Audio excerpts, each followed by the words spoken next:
Bismillahirrahmanirrahim. Assalamualaikum warahmatullahi wabarakatuh. Innal hamdalillahi nahmaduhu wa nasta'inuhu wa nastaghfiruhu wa natubu ilaih. Wa nusalli wa nusallimu ala nabiyyina wa maulana Muhammad wa ala alihi wa ashabihi ajmain. Rabbi syrah li sadri wa yassir li amri wahlul 'uqdatam min lisani yafqahu qauli. Amma ba'du. Bapak-bapak jamaah mushola An-Nur yang insyaallah semuanya dirahmati oleh Allah Subhanahu wa taala, dan juga semoga tak lupa mengawali kajian petang ini doa dan harapan saya panjatkan kepada Allah. Semoga bapak-bapak yang sudah meluangkan waktunya hadir di majelis ilmu senantiasa diberkahi oleh Allah Subhanahu wa taala. Allah semoga memberikan keberkahan untuk kehidupan kita, berkah rezekinya, berkah keluarganya, berkah usianya, dan juga semoga kita bisa selalu istiqomah dalam kebaikan sampai nanti meninggal, semoga dalam keadaan terbaik, husnul khotimah, amin ya rabbal alamin. Hari ini kita akan membahas tema tentang barisan sholat ya, meskipun ini agak loncat karena di pertemuan yang kemarin kita sudah masuk bab tentang sholat Jumat, tapi memang ternyata saya belum pernah menyampaikan secara detail tentang barisan sholat ini. Apalagi di dalam kasus-kasus modern, kadang-kadang sholat itu nggak selalu masjidnya itu sudah benar tentang barisannya. Makanya kita akan urutkan. Yang namanya sholat jamaah pasti ada imam, ada makmum, ya Pak ya. Kalau kita bicara mengenai barisan sholat jamaah yang terdiri dengan imam dan makmum, kita bisa bagi menjadi dua besar dulu. Yang pertama, kalau jamaahnya pisah, laki-laki dengan laki-laki, perempuan dengan perempuan. Yang kedua, kalau jamaahnya bercampur laki-laki dan perempuan. Kalau yang pisah, kadang-kadang cuma laki-laki saja, kadang-kadang perempuan saja. Maka kalau laki-laki saja, kadang-kadang makmumnya satu. Ya, ini enggak saya tulis imamnya berapa, karena Bapak pasti tahu ya Pak ya, imam itu berapa? Pasti satu, enggak mungkin imam lebih dari satu ya Pak ya. Enggak ada imam kok dua, itu enggak ada Pak ya. Makanya imamnya pastinya satu. Tapi kalau makmumnya kadang-kadang satu, kadang-kadang satu tapi lalu datang satu. Nah, makanya ini saya urutkan Pak. Kadang-kadang makmumnya dua, kadang-kadang makmumnya banyak laki-laki semua, kadang-kadang makmumnya satu tapi lalu datang satu, terus jadinya dua. Kadang-kadang makmumnya dua, datang satu lagi. Karena konfigurasinya nanti ternyata beda ya Pak ya. Kalau makmum satu nanti bagaimana? Kalau makmum lalu datang satu, nanti yang datang harus di mana? Kalau ternyata datang lagi jadi tiga, nanti makmumnya harus bagaimana? Ya, ini patut kita ketahui karena di beberapa masjid kadang-kadang setelah sholat jamaah ada jamaah lagi, ya Pak ya. Dan yang biasanya itu kalau datang lagi itu bukan di masjid yang jamaah pertama. Ya, kalau jamaah pertama kok cuma satu orang, berarti ya kasihan banget ya masjidnya ya Pak ya. Biasanya jamaah yang kedua, yang ketiga biasanya ya. Apalagi di mall Pak, di mall itu karena orangnya selalu datang silih berganti ya Pak ya. Makanya kadang-kadang Bapak sholat sunnah pun ada makmum ya Pak ya. Yang kadang-kadang Bapak sudah nempel tembok pun biar nggak dimakmumi orang, itu ada orang yang makmum juga ya. Kalau Bapak nempel tembok, misalnya nempel di sini nih Pak nih, kan biar tidak dimakmumi orang ya Pak ya. Kadang-kadang malah di samping kiri ya Pak ya, kadang-kadang ya. Ini kita coba akan bahas. Atau kadang-kadang pisah berarti kalau perempuan semua, ini Pak, kadang-kadang Pak makmumnya laki-laki, imamnya laki-laki pasti ya. Kadang-kadang makmumnya kalau pisah berarti kalau jamaahnya perempuan Ya, imamnya itu laki-laki atau perempuan? Ya kalau pisah berarti kan semuanya, kalau nggak laki-laki semua perempuan semua Pak ya. Berarti di sini Pak, berarti kalau makmumnya perempuan berarti imamnya pastinya perempuan karena pisah, bukan campur nih. Ya. Kadang-kadang makmumnya satu, kadang-kadang makmumnya dua, kadang-kadang makmumnya banyak. Nah, kalau campur kadang-kadang imamnya laki-laki, berarti makmumnya kadang-kadang satu perempuan, kadang-kadang satu laki-laki satu perempuan. Kadang-kadang banyak laki-laki satu perempuan. ini kemungkinannya banyak banget ya Pak ya. Semoga nggak bingung, nanti saya akan bahas satu persatu. Tapi kalau imamnya perempuan kok jamaahnya campur, dalam Islam dilarang, meskipun ada aliran yang imamnya apa? Perempuan. Bapak juga sudah lihat videonya? Ya udah ya Pak ya. Dan nonton aneh-aneh Pak ya. Yang di Al Zaitun juga buat mas apa sendiri juga, imamnya sih laki-laki tapi jamaahnya Pak pisah-pisah, perempuannya di depan. Kenapa? Orang istrinya imamnya ya Pak ya. Ini ya aneh-aneh ya. Makanya kita akan coba bahas satu persatu. Yang pertama adalah kalau imamnya laki-laki, makmumnya satu laki-laki. Ini Pak ada hadisnya, hadis riwayat Imam Muslim. Tapi saya mohon maaf banget ya, belum sempat saya terjemahkan. Jadi Bapak nanti membacanya sambil mendengarkan terjemahan saya Pak ya. Qala Ibnu Abbas berkata, "Faqumtu fa sana'tu misla ma sana'a Rasulullah sallallahu alaihi wasallam, summa dhahabtu faqumtu ila jambihi fa wada'a Rasulullah sallallahu alaihi wasallam yadahul yumna ala ra'si wa akhadha bi udunil yumna yaftiluha." Ini Pak hadis ketika itu Ibnu Abbas makmum sendirian di belakang Nabi. Kalau Ibnu Abbas kok makmum sendirian, kira-kira Pak sholatnya sholat wajib atau sunnah Pak? Sunnah. Kenapa? Karena kalau Nabi ya jamaah di masjid ya Pak ya. Berarti sholat sunnah boleh nggak berjamaah? Ada yang boleh, tapi ada yang tidak disyaratkan berjamaah. Contohnya ba'diyah maghrib ya Pak ya, boleh nggak jamaah? Ya nggak ada ya, jamaah maghrib kan ada, tapi kalau ba'diyah maghrib tidak ada. Tapi kalau witir, duha, kemudian sholat hajat, istikharah, kemudian sholat tasbih, itu disunnahkan berjamaah. Bahkan ada sholat yang harus berjamaah. Contoh sholat Idul Fitri, Idul Adha. Kalau orang sholat Idul Fitri kok sendiri, paling bingungnya yang khotib siapa ya Pak ya. Kan sendirian. Tapi kalau telat gimana Pak Ustadz? Nanti kalau telat beberapa ulama menyebutkan boleh kodok. Kalau sendiri, kalau telat saja ya Pak ya. Bapak telat nih sholat Idul Fitri, ya sholat nggak Pak?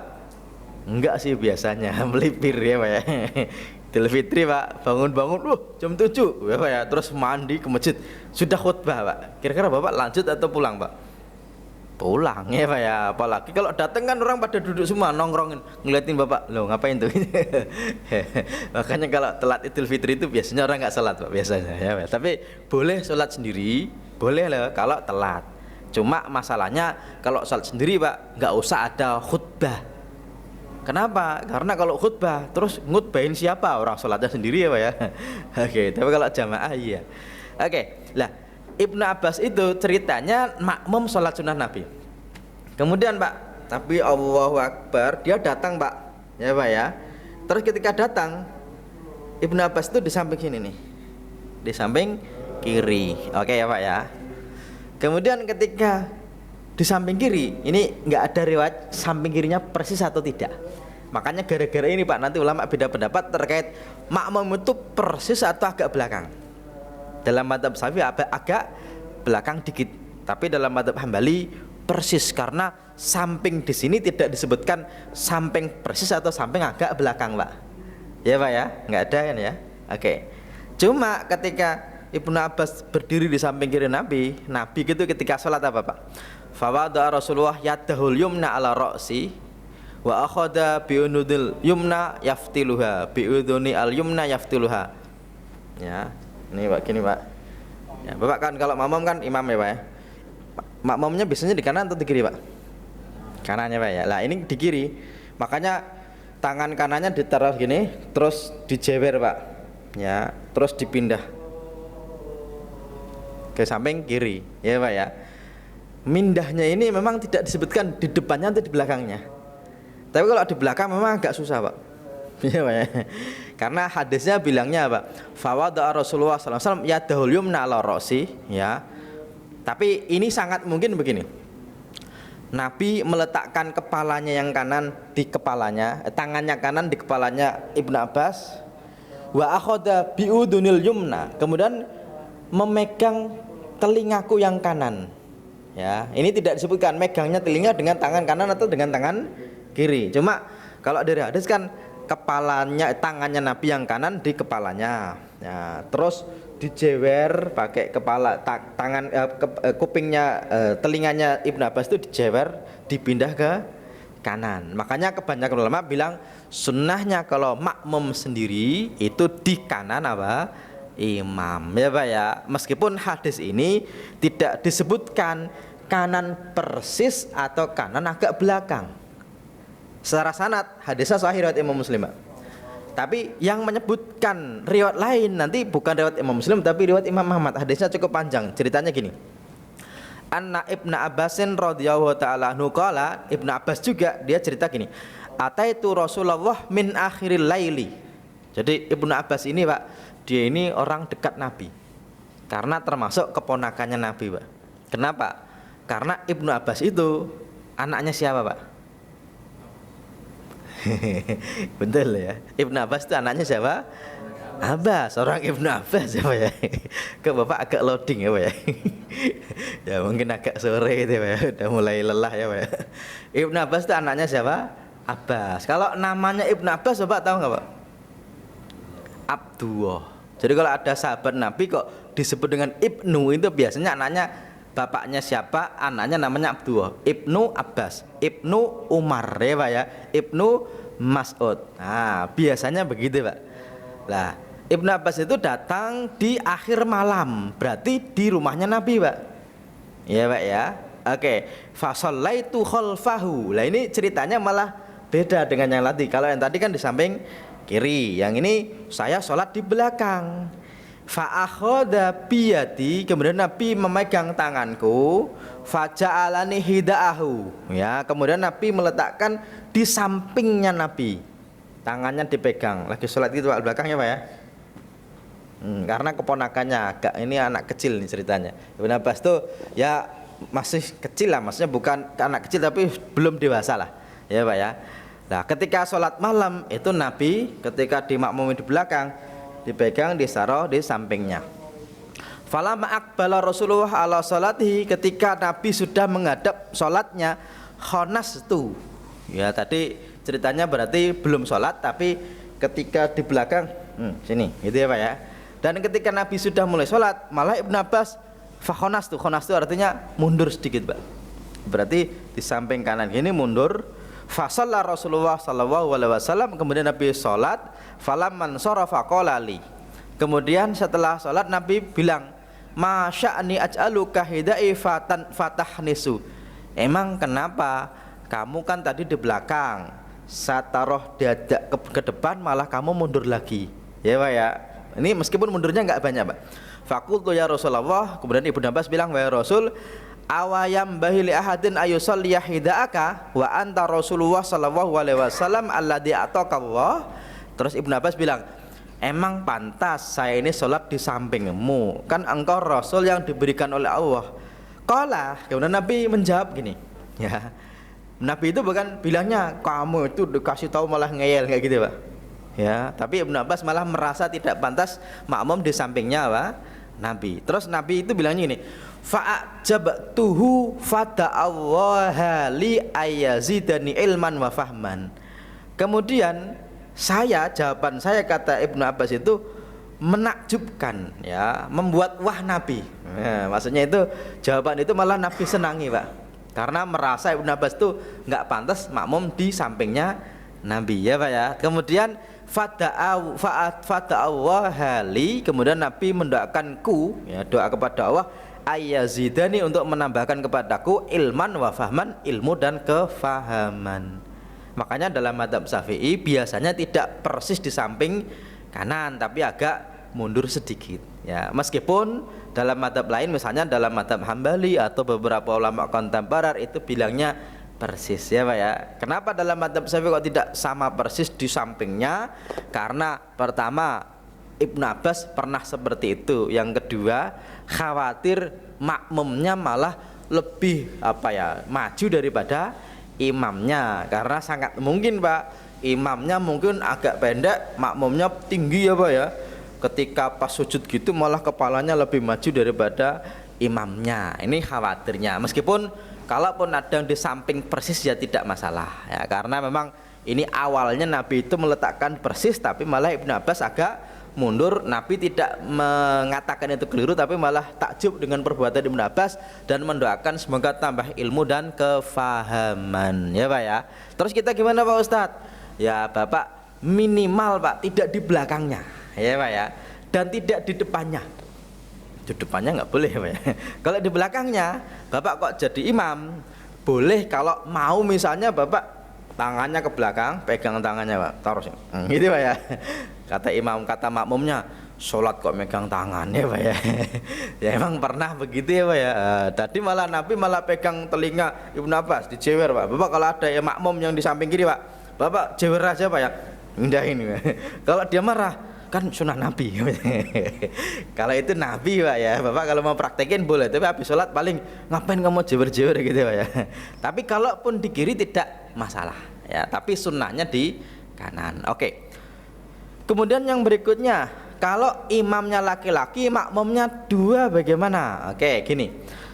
Ini nanti Pak, hadisnya juga beragam. Makanya kadang-kadang agak beda itu karena bukan karena ulama pengen beda, enggak, karena memang hadisnya kadang-kadang beragam dan contohnya nanti beragam. Salah satunya ini. Qala Jabir itu bilang, "Summa ji'tu hattakum tu an yasari Rasulillah." Ini persis yang tadi Pak. Saya datang terus berdiri di samping kiri Rasul. Fa'akhoda biyati. Ini kan hadisnya beda-beda Pak ya. Kalau tadi kan Ibnu Abbas kadang-kadang dipegang telinganya, kadang-kadang dipegang apa? Tangannya. Ketika telinga di samping kiri dijewer ya Pak ya. Di belakang tangannya dimajuin. Nah ini ya Jabir itu Pak berdiri di samping kirinya Nabi, kemudian dipegang tangannya. Nabi memegang tangannya siapa? Jabir. Fa'adaroni hatta qamani an yaminhi. Diputar Pak. Ya, meskipun tidak disebutkan muternya dari depan atau di belakang. Ya, kalau dari depan gampang, kalau di belakang mungkin agak susah. Tapi nggak disebutkan diputarnya dari depan atau belakang.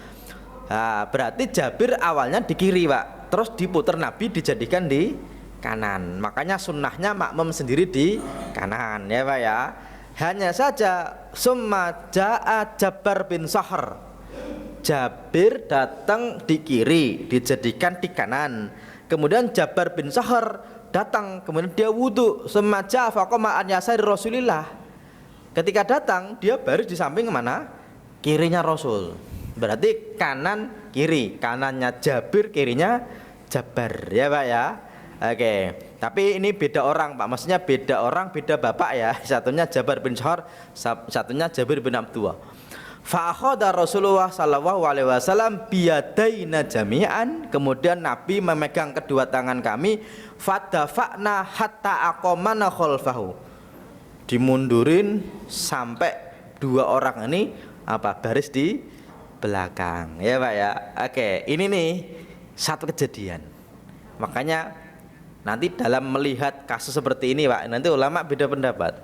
Contoh gini, ada orang yang sholat berdua Pak, terus satu orang datang Pak.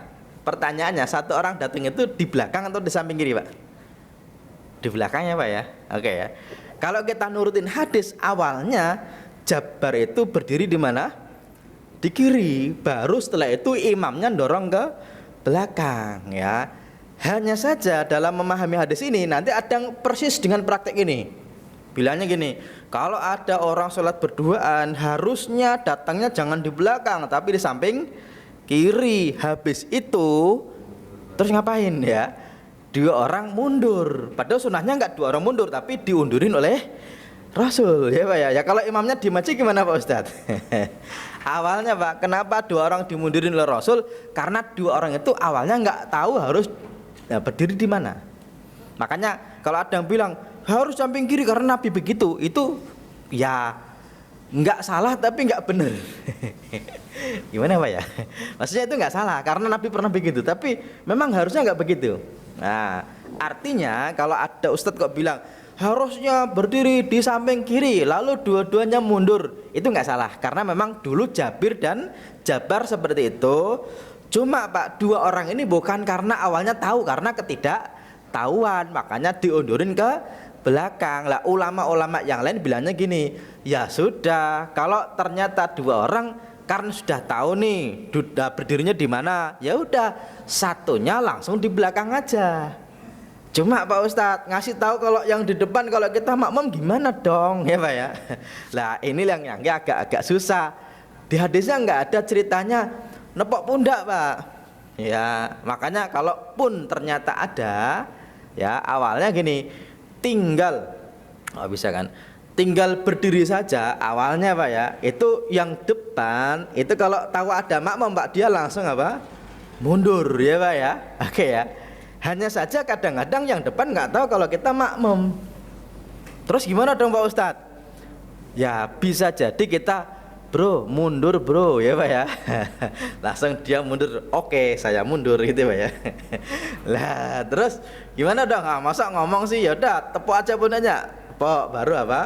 Mundur. Cuma masalah gini, kalau dia mundur kok ketika kita belum takbir, berarti dia sholat sendiri di belakang imam. Kan kita belum sholat ya Pak ya. Ada yang bilang gini, oke, bagusnya kita tepuk, dia jangan mundur dulu. Kalau kita Allahu Akbar baru dia apa? Mundur. Memang agak ribet Pak. Dan memang tidak ada. Seharusnya bagaimana nggak ada. Ya Pak ya.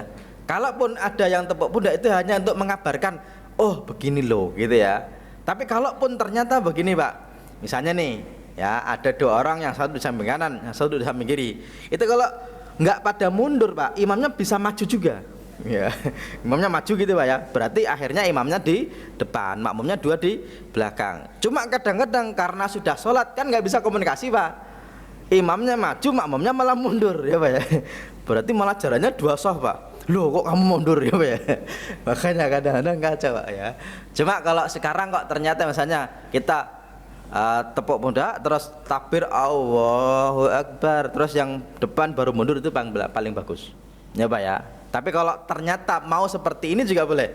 Ada orang ya makmum sendirian, terus Bapak baris di samping kiri imam, terus kalau sama-sama takbir dua orang itu mundur, itu juga bagus kalau sama-sama tahu ilmunya ya Pak ya. Kalau ternyata dua orang sudah takbir kok nggak ada yang mundur, terus gimana cara ngasih taunya? Mundur nggak bisa Pak ya. Kalau dulu kan Nabi yang ngasih tahu caranya gimana, dua orang dipegang tangannya apa, terus diundurin. Kalau mau prakteknya juga bisa Pak. Bapak nih sholat nih, dua orang Allahu Akbar langsung berdiri di samping kiri ya Pak ya. Berarti kan kanan kiri. Terus imamnya kalau mau ikut Nabi beneran Pak, ya udah habis itu tangannya dipegang terus diundurin ke belakang kalau mau ngikut seperti Nabi. Tapi kalau nggak begitu ya nggak apa-apa. Toh Jabir dan Jabar itu kenapa di samping kanan dan kiri? Karena memang awalnya nggak tahu kalau dua orang harus bagaimana ya Pak ya. Oke, ini satu hadis ya Pak ya, satu hadis ya. Kemudian yang berikutnya Pak, ternyata juga ada, kalau tadi Ibnu Abbas, terus ada juga Jabir dan Jabar, ada juga Abdullah bin Mas'ud. Ini makanya Pak, dalam bab barisan sholat itu kalau ada sedikit beda itu ya wajar, selama tidak parah banget bedanya. Kenapa? Karena gini Pak, dari Aswad dan Alqamah ini ternyata dia itu muridnya Ibnu Mas'ud ya. Ibnu Mas'ud itu namanya siapa Pak? Abdullah ya Pak ya. Bapaknya namanya siapa? Mas'ud ya Pak ya. Bapak jangan sampai lupa nanti ya. Jadi Ibnu Mas'ud itu salah seorang sahabat Nabi, sholat di rumahnya. Ya ini berarti salat sunnah. Faqala usolli haula'i khalfakum faqulna la qala faqumu fasallu falam ya'muruna bi adanin wala iqamah wa qala wa dhahabna linakuma khalfahu fa akhadha bi aidina fa ja'ala ahaduna an yaminihi wal akhar an shimali. Ini hadis riwayat Imam Muslim. Jadi Pak, Aswad Alqamah ini tabi'in muridnya Ibnu Mas'ud. Dan ketika sholat itu mau berdiri di belakang. Ternyata sama Ibnu Mas'ud malah tidak boleh di belakang, malah dijadikan di kanan dan di kiri, ya Pak ya. Dan Ibnu Mas'ud merasa itu memang dari Nabi. Makanya kalau imamnya dua Pak, ya bahkan di hadis lain bilangnya gini, hakadza fa'ala Rasulullah sallallahu alaihi wasallam, seperti inilah yang dilakukan oleh Rasul. Ini hadisnya persis tapi ada tambahannya, ya. Jadi gini, wa ja'ala ahaduhuma an yamini wal akhar an shimali summa raka'na fa wada'na aydina ala rukubina fa daraba bi aydina summa tabaqa baina yadihi summa ja'alahuma baina fakhidai falamma shalla qala hakadza fa'ala Rasulullah sallallahu alaihi wasallam, seperti ini yang dilakukan oleh Rasul. Ini kan kayak bertentangan dengan Jabir dan Jabar tadi, ya Pak ya. Jabir dan Jabar tadi kan di kanan, di kiri, terus dimundurin ke belakang. Kata Ibnu Mas'ud malah suruh maju kanan kiri, dan beliau bilang seperti ini yang dilakukan oleh Rasul. Terus yang benar yang mana Pak Ustadz? Secara sanad sama-sama Sahih Muslim Pak. Ya makanya kalaupun makmumnya dua kok kanan kiri, sholatnya tetap apa? Sah. Tapi kalau dua orang kok janjian, yuk mundur, ya itu Pak ya, sholatnya bagus. Dan memang itu yang pernah dilakukan oleh Jabir dan Jabar. Oke, kira-kira bisa difahami sama Pak ya? Oke ya. Saya lanjutkan.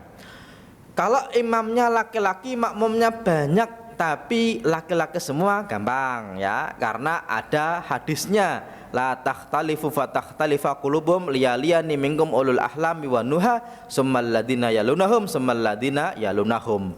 Sunnahnya kalau makmumnya kok laki-laki banyak, yang di belakang imam itu Pak orang yang ulul ahlami wan nuha, ya.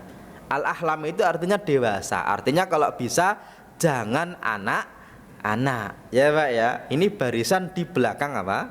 Imam. Kemudian setelahnya. Makanya biasanya Pak kalau ditanya konfigurasi jamaah itu bagaimana? Biasanya depan bapak-bapak, belakang anak-anak, belakangnya baru ibu-ibu, ya Pak ya. Cuma masalahnya Pak, kalau anak-anaknya kok di belakang semua, itu mereka menyusun kekuatan Pak. Iya Pak ya. Pas Allahu Akbar udah orang nggak ada dewasa yang datang Pak. Wah gitu Pak ya. Wah jamaahnya siapa nih? Wah sholat itu pengen tahu siapa. Wah kalau imamnya sudah tasyahud akhir Pak, semua khusyuk.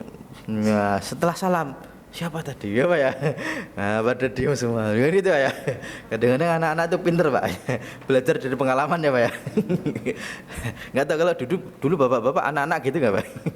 Tapi jangan sampai anak-anak diusir dari apa? Masjid. Itu yang paling penting Pak. Ya, kalau ditata boleh.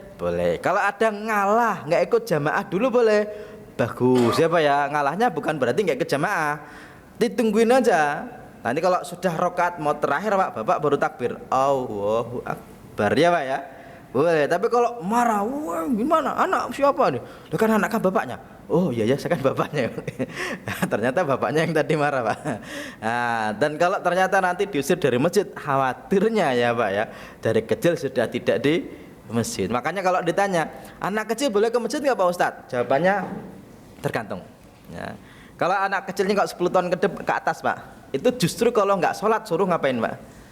Dipukul ya Pak. Dan sholatnya kalau anaknya laki-laki di rumah atau di masjid? Ya di masjid. Berarti anak laki-laki umur 10 tahun kan masih kecil Pak. Ke masjid nggak Pak? Ke masjid. Tapi kalau di bawah itu, ya baru dalam agama kita itu sebelum balik itu namanya ada mumayyiz. Sebelum mumayyiz ada murahik, ada sobi, ada apa namanya balik itu kan sudah dewasa, sudah wajib sholat. Di bawahnya ada mumayyiz. Mumayyiz itu Pak, kalaupun sholat sunnah boleh jadi imam meskipun belum balik. Sholat sunnah nih, misalnya nih sholat taraweh ya Pak ya. Bapak sholat taraweh, anaknya SDIT kelas 3 Pak, belum balik ya Pak ya. Tapi hafalannya 2 juz, bahkan 3 juz. Bapaknya wadua ke bawah. Anak sekarang itu Pak, hafalannya banyak-banyak loh Pak. Teman saya itu kemarin geleng-geleng, kenapa? Anak TK aja ada wisudanya Pak ya. Wisuda tahfidz 2 juz. Bapaknya aja aduh lam yakunil enggak tembus-tembus Pak. Saya enggak nyindir Pak, mohon maaf Pak ya. Alhamdulillah kan berarti apa? Perbaikan generasi ya Pak ya. Alhamdulillah Pak ya.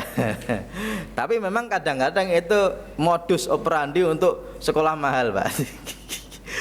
Sekarang itu kalau sekolah mahal itu yang penting apa? Hafalan Qur'annya 2 juz, ya Pak ya. Habis itu wisuda tahfidz Pak, anaknya dikasih toga hafidz, ya Pak ya. Bawahnya kecil 2 juz.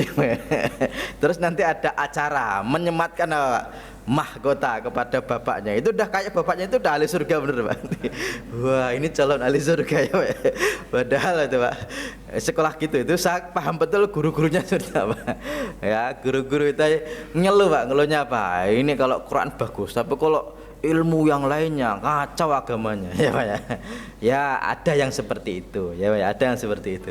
Tapi selama dia itu belum balik tapi sudah mumayyiz, itu justru malah suruh salat di masjid. Tapi kalau anak kecil banget yang tidak bisa dikasih tahu Pak, cuma masalahnya nanti khawatirnya mengganggu kekhusyuan apa? Jamaah. Dan kadang-kadang mengganggu barisan sholat. Kenapa? Anak kecil banget Pak ketika sholat itu nanti kan dia takbir sih takbir Pak. Giliran sudah rakaat pertama dia lari-lari ya Pak ya, kemana-mana, bahkan ke imaman Pak. Imamnya aja sampai anak siapa sih ini. Dan kadang-kadang kita yang datang belakangan itu mau masuk barisan, khawatirnya dia balik ke barisannya ya Pak ya. Kan barisan kosong tuh Pak tuh, Bapak mau masuk tapi ada anaknya si Bapak tadi, kan nggak enak tuh Pak tuh. Nah ini repot nih. Meskipun dulu Nabi ketika sholat itu, ketika rukuk, ketika sujud Pak, pernah juga dinaikin sama Hasan dan Husain ya Pak ya. Berarti kalau naiknya Hasan Husain ke Nabi, bahkan Nabi itu sujudnya diperlama Pak. Sampai sahabat Nabi itu saking lamanya sujud itu dia lama banget nggak balik-balik ya Pak ya. Terus dia ngeliat, oh masih sujud, balik lagi Pak. Karena kelamaan sujudnya. Dan ternyata bukan karena dapat wahyu, tapi karena Hasan Husain lagi di atas kepalanya Nabi, di atas pundaknya Nabi. Itu Hasan Husain. Tapi pernah juga Nabi sholat gendong anak kecil, namanya siapa? Umamah. Umamah itu cucunya Nabi Pak. Tapi dari anak namanya Zainab ya. Zainab itu anak pertama, Ruqayyah, Ummu Kulsum, Fatimah. Kalau yang laki-laki kan meninggal semua ya Pak ya. Anaknya Zainab itu perempuan namanya Umamah ya. Suaminya namanya Abul As, yang ketika Nabi sholat digendong, bukan minta gendong tapi digendong karena masih kecil banget ya Pak ya. Ini apa namanya, barisan ketika banyak laki-laki semua di belakang imam, sebisa mungkin yang dewasa, yang tahu hukum, apalagi di belakang imam persis Pak. Kalau bisa yang belakang imam itu ko-imamnya ya. Kalau pilot kan ada ko-pilot. Nah ini imam itu ada ko-imamnya. Kenapa? Kalau terjadi sesuatu di bab sholat Pak, nanti kan ada ini ya Pak ya. Kemarin kita sudah bahas istikhlaf ya Pak ya. Istikhlaf kan minta ganti ya. Nanti yang belakang itu harus tahu, oh imamnya ngapain nih. Nah dia harus tahu ya. Termasuk al-fatwa ala imam, mengingatkan bacaan imam, itu juga yang paling belakang imam itu yang bertanggung jawab, karena dia dengar bacaan imam. Selain dengar imamnya juga dengar bacaan dia. Karena kalau yang mengingatkan itu jauh Pak di belakang ya Pak ya, imamnya keliru, itu dia teriak-teriak apa ya, imamnya nggak dengar. Makanya yang paling belakang imam itu bertanggung jawab. Oke, ini kalau makmumnya banyak dan laki-laki semuanya. Kalau imamnya laki-laki, makmumnya satu, lalu datang satu, bagaimana? Lah ini sebagaimana tadi Jabir dan siapa? Jabbar ya Pak ya. Bisa dua-duanya baris kanan kiri, dan ini Ibnu Mas'ud juga begitu.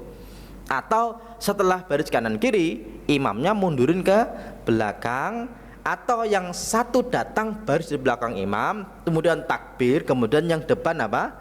Mundur ya Pak ya. Cuma karena kita ngasih taunya susah, biasanya kita tepuk pundaknya makmum dulu, tepuk, terus takbir, yang depan baru apa? Mundur. Tapi kalau mundur terus, maksudnya mundur langsung, boleh saja sih, kan kita juga nggak tahu dia takbirnya kapan ya Pak ya. Nah, tapi kalau nunggu sebentar dia takbir Allahu Akbar, kita baru mundur lebih bagus. Karena kadang-kadang begini Pak, kita tahu nih Pak nih, mundurnya nanti kalau dia sudah takbir, kita tahu nih Pak nih. Cuma kadang-kadang ketika kita tepuk pundaknya Pak, kok dia nggak mundur. kadang-kadang yang nepuk itu malas ikut Pak. Kenapa? Orang nggak tahu ya Pak ya. Saya kan juga ikut makmum. Kadang-kadang malah dia nggak sholat bareng Pak. Kita tepuk nih, Tot, kok nggak mundur? Tot, kok nggak mundur ya Pak ya? Tot nggak mundur, ya udahlah kita sholat yang lain aja kan gitu kadang-kadang ya. Padahal awalnya bener Pak, kita tepuk, kita takbir Allahu Akbar baru dia apa?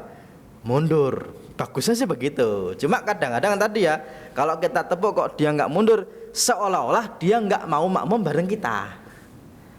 Makanya kalau spektrum ilmunya nggak sama itu kadang-kadang jadi miskomunikasi itu gitu Pak. Ya, maksudnya yang pas kan begitu nih, tepuk terus kita takbir Allahu Akbar terus dia mundur. Ya kalaupun tepuk terus dia mundur kita takbir ya nggak masalah juga. Ya, oke. Kemudian yang berikutnya, ya ini apa namanya sebagaimana tadi yang sudah saya sampaikan. Kemudian yang berikutnya, imam laki-laki makmumnya 2 lalu datang 1, gampang ya. Ini Jabir dan Jabar tadi dan persis tadi. Dan biasanya kalau sudah datang, misalnya nih kanan kiri Pak, terus baru datang ya berarti di belakangan itu Pak ya, gampang ya Pak ya. Oke. Yang berikutnya, nggak tahu ini semakin panas atau Bapak panas juga nggak Pak? Nggak nyala atau mati? Oh sering mati ya, mohon maaf nih. Nah. Oke lanjut. Sensornya ya Pak ya. Oke. Yang berikutnya Pak, kalau barisannya itu campur ya Pak ya, imamnya perempuan, keliru, barisannya itu ternyata pisah tapi imamnya perempuan ya. Oke, saya ulangi. Ini yang tadi ya, ini yang ke 678 berarti di sini nih Pak nih ya. Nah, di sini nih, mohon maaf, bentar. Ini 6, 7, 8 yaitu jamaahnya itu cuma perempuan saja, makmumnya 1, makmumnya 2 atau makmumnya banyak Pak. Ternyata jamaah perempuan itu awalnya ya Pak ya, awalnya itu imamnya berdiri di tengah-tengah awalnya Pak ya. Jadi hadisnya riwayat Imam Abdul Razak Ad-Daraqutni dan Imam Al-Baihaqi an Rabta ala Hanafiyah anna Aisyah ta'ammat hunna wa qamat bainahunna fi sholatin maktubah. Oke. Lumayan nih. Ya, lumayan adem. Oke. Wa an Hujairah an Ummi Salamah annaha ammat hunna fakanat wasaton ya. Ini awalnya Pak. Jadi istrinya Nabi yaitu Aisyah, kemudian istrinya Nabi yaitu Ummu Salamah itu ketika ngimamin menjadi imam perempuan-perempuan itu berdiri di tengah-tengah barisan perempuan. Jadi awalnya Pak, perempuan itu meskipun Nabi tidak bilang harus bagaimana ya Pak ya, tapi istri-istri Nabi dulu waktu sholat itu berdiri di tengah-tengah barisan apa? Perempuan. Awalnya begitu. Ya, makanya kalau sunnahnya Pak, kalau makmumnya kok semuanya perempuan berarti imamnya adalah perempuan, itu imamnya tidak di depan tapi di tengah. Hanya saja memang tidak arahan langsung dari Nabi, tapi apa yang dilakukan oleh istri Nabi ya Pak ya. Makanya ini namanya fi'lus sahabah, perbuatan sahabat Nabi. Tapi karena perbuatan sahabatnya berkaitan dengan ibadah, maka ada ulama yang menganggap itu sebagai dalil bahwasanya perempuan itu sholatnya kalau jadi imam makmumnya perempuan semua itu berdirinya di tengah-tengah jamaah ya Pak ya, tidak di depan, tidak ya. Meskipun kalau imamnya berdiri di depan tidak dilarang jamaahnya sah, apalagi ketika sholatnya khusus perempuan saja. Makanya Pak, kalau mau dipilih memang awalnya kalau mau ikut seperti istri-istri Nabi itu imamnya berdiri di tengah-tengah jamaah, bukan di depannya. Barisan ini Pak satu nih Pak nih, terus di tengah-tengah ya. Cuma masalahnya nanti sholat nggak ada imamnya ya Pak ya. Ya kan, kalau takbir kan dia duluan Pak, Allahu Akbar kan itu Pak ya. Oke ya, tapi kalau sekarang kadang-kadang di pesantren yang khusus perempuan Pak ya kan, gontor perempuan saja, itu kan imamnya juga kadang-kadang perempuan saja ya Pak ya, makmumnya juga perempuan kan. Nah ini di kita itu masih ada yang di depan tapi ada juga yang di tengah. Dua-duanya sih nggak masalah, jamaahnya tetap sah. Tapi kalau afdolnya sebagaimana dilakukan istri Nabi, imamnya berdiri di barisan, di tengah barisan Oke ya. Ini yang dilakukan oleh Aisyah dan juga Ummu Salamah ketika makmumnya sama-sama perempuan. Oke, kemudian yang berikutnya, kalau imamnya laki-laki, makmumnya satu perempuan. Nah, pertanyaannya, perempuannya siapanya? Kalau istrinya, kalau ibunya bagaimana? Boleh, kan termasuk orang yang boleh berduaan. Ya Pak ya, makmum Pak, laki-laki dan perempuan. Boleh nggak Pak? Boleh. Kalau makmumnya istrinya sendiri atau ibunya atau anaknya kan nggak masalah Pak. Yang jadi masalah kalau ternyata makmumnya bukan siapa-siapanya. Ya Pak ya, ini nanti jadi perdebatan. Kenapa? Karena kalau sholatnya nggak masalah, tapi kalau berduaannya ini yang nanti jadi masalah. Makanya dalilnya ini Pak, la yakhluwanna rajulun bimra'atin ila ma'adi mahramin. Hendaknya tidak berduaan laki-laki dan perempuan kecuali bersama apa? Mahram. La yakhluwanna itu tidak ya, jangan berduaan. Berduaan itu namanya khalwat Pak ya. Yang ini yang nanti dilarang. Hanya saja kalau berduaan juga sah nggak sholatnya? Sah. Tapi dia melanggar karena apa? Berduaannya ya Pak ya. Tapi kalau tidak berduaan, tapi kalau makmumnya satu perempuan tapi tidak berduaan, berarti tidak melanggar khalwatnya. Contoh gini Pak, Bapak sholat di masjid, di musola ini nih Pak nih, sholat sendiri Pak ya. Terus ada teman kantor Pak, sholat ya? Ya, jamaah ya. Oke ya Pak ya. Sholatnya di musola. Tapi banyak orang juga, tapi sudah sholat. Berarti kan tidak apa? Khalwat. Berarti tidak melanggar aturan apa? Khalwat. Yang melanggarnya itu Pak, ketika sholatnya di kamar. Ya Pak ya. Meskipun sholat, contoh nih, baru pacaran, terus yuk kita jamaah, yuk kan itu Pak ya. Wah ini romantis, ini calon surga ini pacaran syar'i. Nah, ini Pak sebenarnya yang dilarang itu khalwatnya. Masalah sholatnya sah Pak. Ya sholatnya sah nggak Pak? Sah. Tapi masalah berpahala atau tidak wawalam, karena bisa jadi pahala dan dosanya itu banyakan mana. Sebagaimana gini, Bapak sholat pakai sarung, tapi sarungnya itu hasil nyuri misalnya nih. Sholatnya sah nggak Pak Ustadz? Ya kan menutup aurat, tapi sarungnya siapa? Ya nggak tahu ya Pak ya. Nah ini masalahnya bukan sholatnya tapi hal lain. Ya makanya dalam bab tentang berduaan itu masalahnya tentang berduaannya tadi yang tidak ada siapa-siapa. Oke Pak ya. Oke, tapi kalau ternyata ada orang lain selain dari dua orang tadi, berarti tidak khalwat lagi dan itu boleh. Ya, meskipun barisannya bagaimana, barisannya nanti kita akan lihat ya. Barisannya apa? Kalau imamnya satu, makmumnya satu, ya, kok perempuan, berarti perempuannya pastinya di belakang, ya, termasuk kepada istri Pak.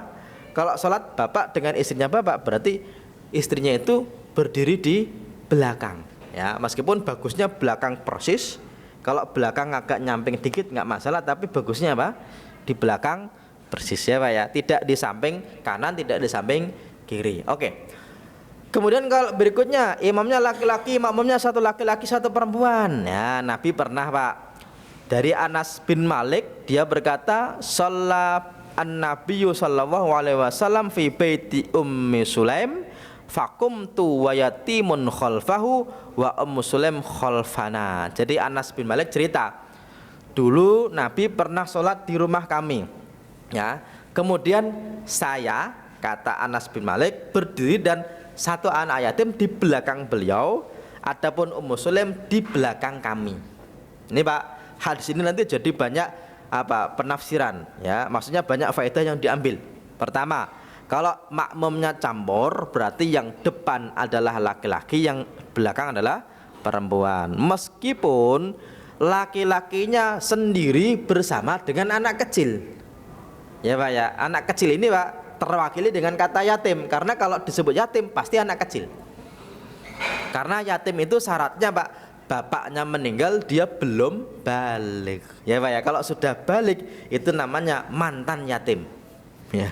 Jadi kalau istrinya bapak kau bilang, "Mas, kamu itu nggak boleh zolimi saya." Kenapa? Kan bapak saya sudah meninggal, berarti saya anak yatim ya Pak ya. Yatim kok sudah punya anak, itu namanya mantan apa? Yatim. Yatim itu Pak enggak identik dengan miskin Pak. Identiknya apa? Dengan orang yang bapaknya sudah meninggal, dia belum balik. Ya. Berarti anak kecil Pak dianggap jamaahnya enggak Pak?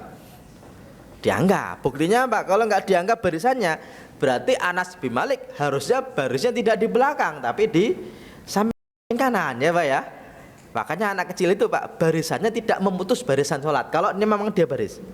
Ya, jadi kalau ada yang bilang, anak kecil yang belum sunat jangan di sini karena dia masih belum dianggap barisan. Jawabannya enggak, tetap dianggap sebagai barisan. Sholat tidak memotong barisan. Kecuali kalau dia habis sholat kok lari-lari ya, berarti dia yang memotong. Ya Pak ya, oke. Ini tentang imamnya. Meskipun imam ini Pak sebaiknya ya, kalau imamnya banyak, sebaik-baiknya shaf laki-laki adalah di mana? Di depan. Sebaiknya shaf perempuan adalah di belakang ya. Meskipun di masjid kita ini kadang-kadang nggak selalu seperti itu. Kadang-kadang Pak makmumnya perempuan tidak di belakang tapi di samping ya. Contohnya kita ini Pak ya. Karena kalau di belakang nanti lewatnya mana gitu kan susah nih. Makanya di samping itu selama tidak di depannya imam itu nggak apa-apa ya. Karena memang awalnya Pak dulu itu Masjid Nabawi itu di zaman Nabi ya itu kotak begitu aja, dan antara laki-laki perempuan itu nggak ada pembatasnya sama sekali ya, nggak ada pembatasnya. Makanya Pak ketika ada laki-laki yang datang itu di depan dulu, kalau ada perempuan yang datang itu di belakang dulu ya. Hanya saja kalau dalam bab tentang konfigurasi jamaah sekarang bagaimana Ustadz, ini yang gampang-gampang susah Pak. Kenapa gampang-gampang susah? Bayangkan gini, misalnya nih ya, saking-sakingnya sini nih perempuan misalnya Pak, kan sebaik-baiknya shaf perempuan adalah di belakang. Masalahnya gini, kalau sudah sholat Allahu Akbar terus kan sebaiknya di belakang Pak, berarti yang di sini ya Pak ya. Oke. Terus kalau ada yang datang Pak, di mana Pak? Di depan ya Pak ya. Kalau ada yang datang lagi berarti di mana? Di depan ya Pak ya. Berarti ke depan dong Pak Ustadz barisannya. Awalnya begitu ya. Kalau ternyata sholatnya Pak antara laki-laki dan perempuan tidak ada pembatasnya ya Pak ya, kan dalam masjid kan tidak ada pembatasnya, berarti kalau semakin ke depan berarti semakin dekat dengan laki-laki. Kalau sekarang kok ada pembatasnya, banyak ulama bilangnya ya tetap perempuan itu di depan lebih bagus karena sudah ada apa? Pembatasnya. Kalau dulu karena nggak ada pembatasnya di belakang ya Pak ya, nanti lalu maju Pak perempuan laki-lakinya di depan lalu maju, dan gara-gara itu Pak ulama juga memberikan dalil, menjadikan dalil bahwasanya selama sholat kok masih di masjid yang sama ya, meskipun dia itu terputus barisannya sholatnya tetap sah jamaahnya. Contoh Pak, ini meskipun sah ya Pak ya, bukan berarti bagus loh ya. Sah itu gini Pak, Bapak sholat di Istiqlal ya, masih di masjid yang sama, di bawah masih ada kosong Pak, tapi Bapak ke atas ya Pak ya, padahal di bawah masih kosong ya, boleh nggak Pak? Boleh ya Pak ya, bolehnya boleh, tapi afdolnya mana tergantung ya, karena bisa jadi atas itu malah dekat dengan imam Pak ya, karena kadang-kadang Pak di atas lebih dekat, belakang malah ke belakang ya Pak ya. Tapi selama di masjid yang sama Bapak sholat di mana saja asalkan ngelihat imam atau ngelihat orang yang ngomong kepada imam dan Bapak bisa menirukan gerakannya, itu jamaahnya sah Pak, asalkan di masjid yang sama ya Pak ya. Sama itu tidak selalu satu tingkat tapi bisa di tingkat yang berikutnya, karena kita makmum itu kadang-kadang nggak langsung kepada imam, kita makmum itu kepada orang yang ikut kepada imam. Di zaman dulu nggak ada pengeras suara Pak, kalau imamnya banyak ya Pak ya, itu paling-paling nanti ada yang namanya ini orang yang menyampaikan, namanya mubalik Pak. Mubalik itu kalau imam Allahu Akbar, itu yang belakang itu yang suaranya kenceng Pak, dia Allahu Akbar kan itu Pak ya, itu namanya apa? Mubalik. Kalau sekarang kan ada sound ya, ini jadi perdebatan masih sunnah atau enggak, jadi perdebatan. Oke. Dan imam bagusnya di tengah-tengah barisan. Oke. Dan sudah isya dan kita masih ada waktu sedikit, nanti insya Allah langsung iqamah saja ya Pak ya. Saya akan berikan kesempatan buat bapak-bapak untuk bertanya atau mengkonfirmasi dari apa yang saya sampaikan, kira-kira ada atau tidak, silahkan. Nah, silahkan satu. Yang kedua. Oh iya. Siap. Ya. Jamaahnya atau di belakang imam? Oh ya, ini berarti bagus nih pertanyaannya. Kalau di dalam kasusnya Pak, ya ini cuma disebutkan sholan Nabi sallallahu alaihi wasallam fi baiti Ummu Sulaim faqumtu wa yatimun khalfahu wa Ummu Sulaim khalfana. Kalau awalnya Pak ini sejajar nih. Ya, karena makmumnya dua. Yaitu pertama Anas bin Malik, yang satunya anak yatim. Ya, berarti sejajar dengan imam. Kalau pas makmumnya satu perempuan, kemudian satu laki-laki, berarti laki-lakinya kan di kanan. Berarti perempuannya tetap disejajar dengan imam. Ya, meskipun kalaupun di sampingnya juga nggak masalah, tapi bagusnya di tengah. Dan awalnya Pak, dalam konfigurasi jamaah itu awalnya Pak semakin bagus kalau semakin menengah. Ya, maksudnya itu gini.